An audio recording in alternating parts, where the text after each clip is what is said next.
Bonjour à tous, bienvenue pour ce rendez-vous hebdomadaire sur Objectif Autonomie. Ça faisait un petit bout de temps que vous n'avez pas parlé jardin, je pense que ça vous manque ou pas. Du coup, on va visiter aujourd'hui mon jardin, mon potager.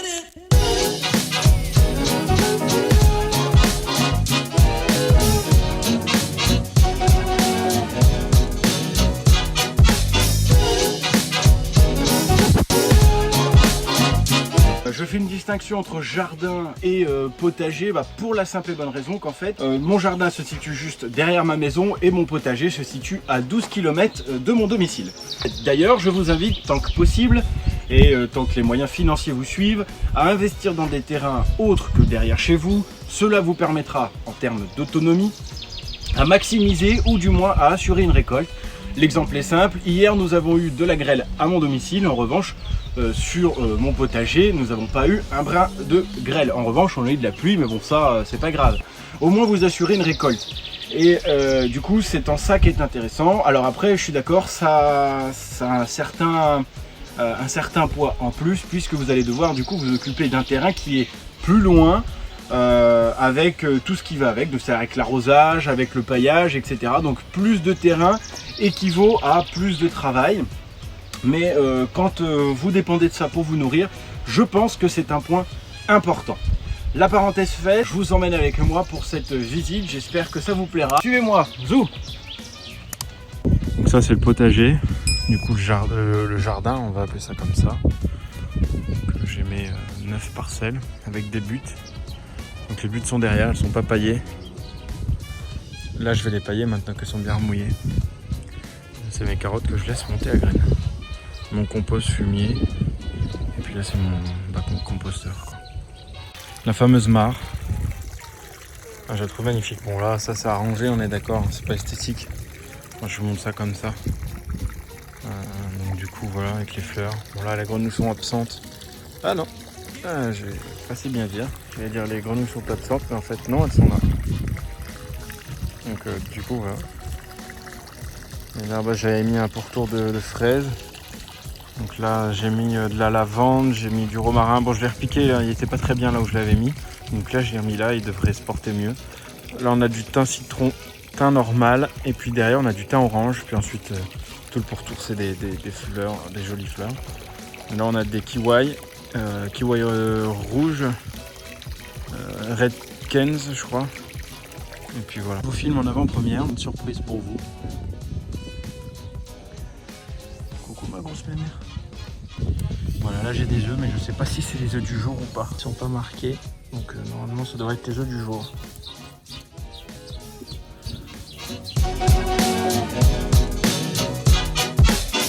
Donc voilà pour la vue d'ensemble.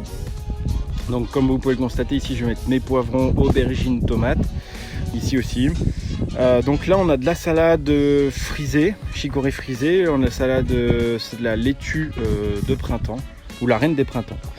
Voilà, donc ça c'est des trucs de récup aussi, hein, les petits bâtons, j'en ai acheté quelques-uns j'avouerai. Et puis voilà, donc ça c'est mes quelques tomates achetées dans le commerce. Je dois en avoir 6 je crois, en tout, ouais c'est ça.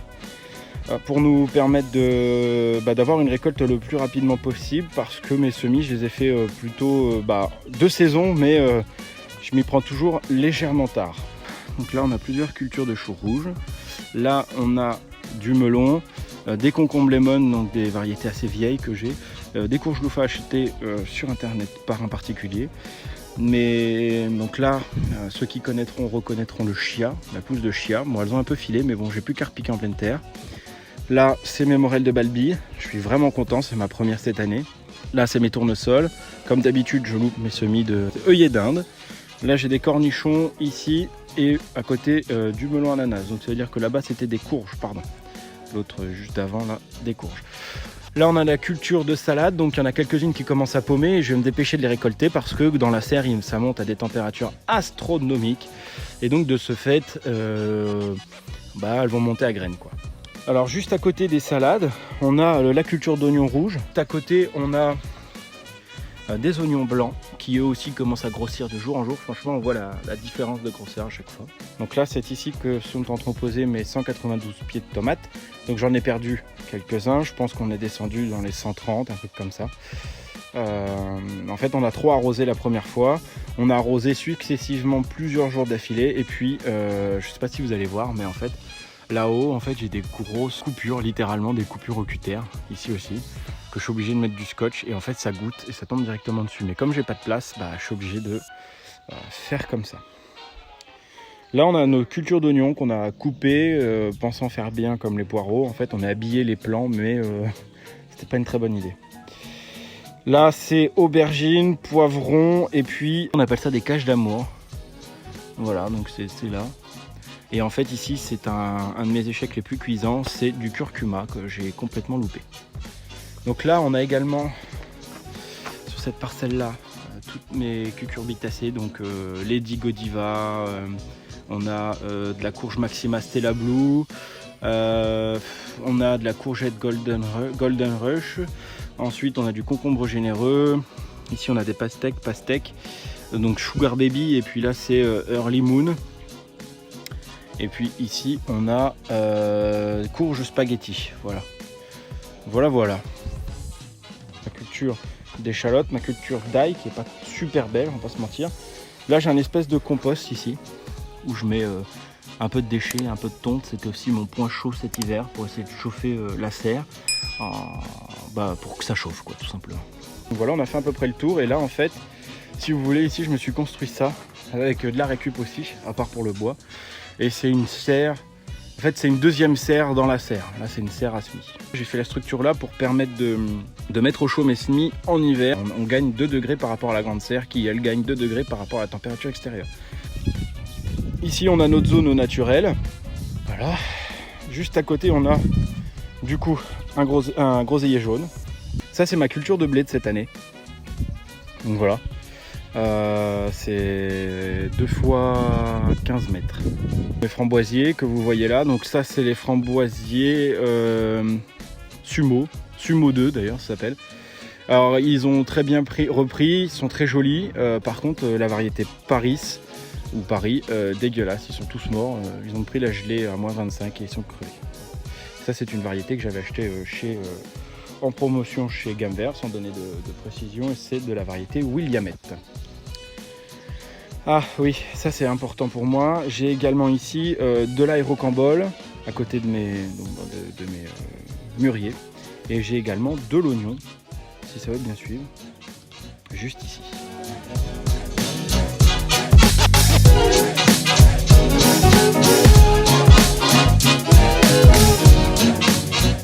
Donc ici j'ai mis 34 rejets d'artichaut qu'on m'a donné. Ma famille aimant ça, moi j'aime bien aussi, donc du coup on en a 34. Ça va prendre une sacrée place. Ils font un peu la gueule, ils sont repiqués il y a 2-3 jours.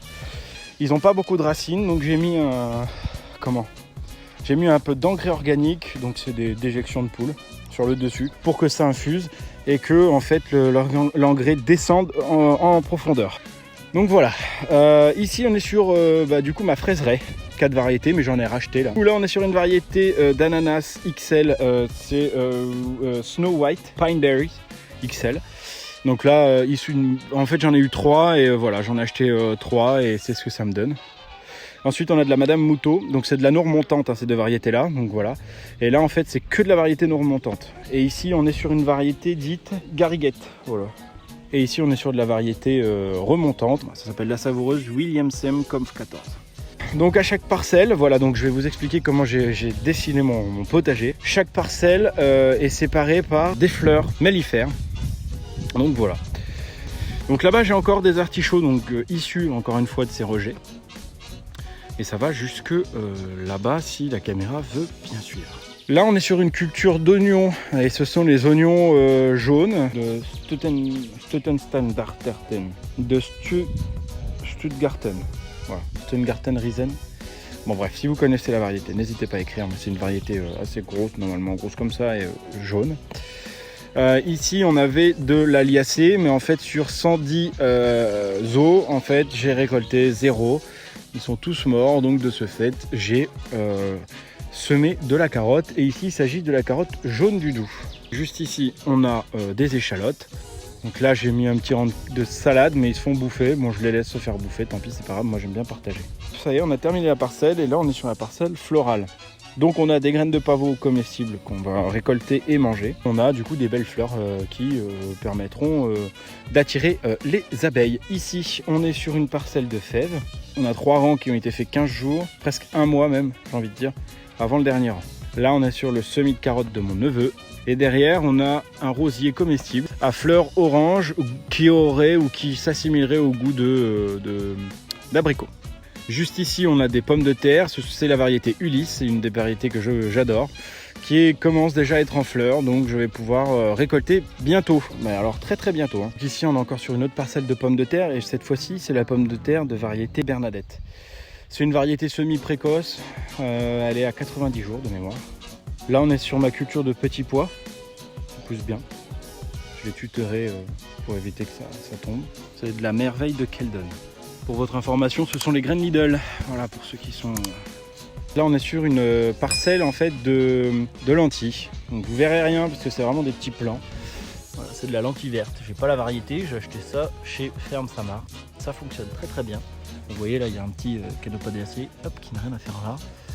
Ils sont très jolis, ça fonctionne bien, enfin on verra pour les récoltes. J'espère ne pas m'être gouré parce que contrairement à beaucoup, c'est pas pour faire de l'engrais vert, moi c'est pour vraiment les récolter et les manger. On voit bien aussi le travail des adventices parce que je paille pas, vous voyez le sol il est super humide, j'ai un terrain super argileux. Voilà les temps qu'on a en ce moment en plein mois de mai, donc c'est pas jojo. Je paillerai le moment venu. Et là on est sur des cultures de carottes de Colmar à cœur rouge, ici. Et ici c'est de la Purple Dragon, juste un rang, c'était le dernier rang qui me restait. Là on est sur des petits pois, des graines de la récolte de l'année dernière, c'est des pois rondeaux. Et c'est issus de mes propres semences. Et là, ici, on est sur du coup une culture de graines de lin. Alors on a changé de parcelle, comme vous pouvez voir. Ici, hop, voilà, la zone de fleurs est dépassée. Donc on sait maintenant qu'on est sur une eau blanche de culture. Et cette variété-là, c'est du lin, tout simplement. Parce que le lin, ça se mange et ça se met dans le pain. Et puis ici, j'ai aussi un petit plant de menthe verte. À côté, on a une planche de culture un peu pot pourri avec du coup en fait des salades, choux de Milan, mais ils sont bouffés par les altises, vous voyez. Alors c'est pareil, il y a un petit traitement qui existe, naturel en fait, c'est simplement de faire une infusion au thym ou au romarin, parce qu'en fait ils n'aiment pas l'odeur et ça les repousse. Ici on est encore sur d'autres cultures en fait de pommes de terre. Ici on est sur de la raie d'émalie ici, et puis là c'est de la corne de Gatte. Je l'aime beaucoup, je l'apprécie énormément en salade, c'est une très bonne pomme de terre. Et là ici c'est de la blanche, encore une variété qui se garde. Donc là je vais la laisser en terre jusqu'à fin d'été. Donc voilà, là on traverse encore une zone florale. Là on est encore une fois sur des petits pois provençal, petit provençal, et j'en ai fait encore une fois 6 rangs. Et derrière, on a encore des pommes de terre. Cette fois-ci, c'est une nouvelle variété, c'est la Bleu d'Artois. On est sur une partie d'épinards, voilà, des épinards. Bon, le semis a plutôt, on va dire, dans son ensemble bien fonctionné, mais j'ai quand même des trous. Donc ici, c'est des pois mange-tout. Oregon Sugar Pod. Donc là, du coup, voilà, j'en ferai peut-être des bocaux si vraiment j'ai beaucoup de récoltes. Sinon, je les mangerai au fur et à mesure. C'est ici que je pense faire ma culture de patates douces.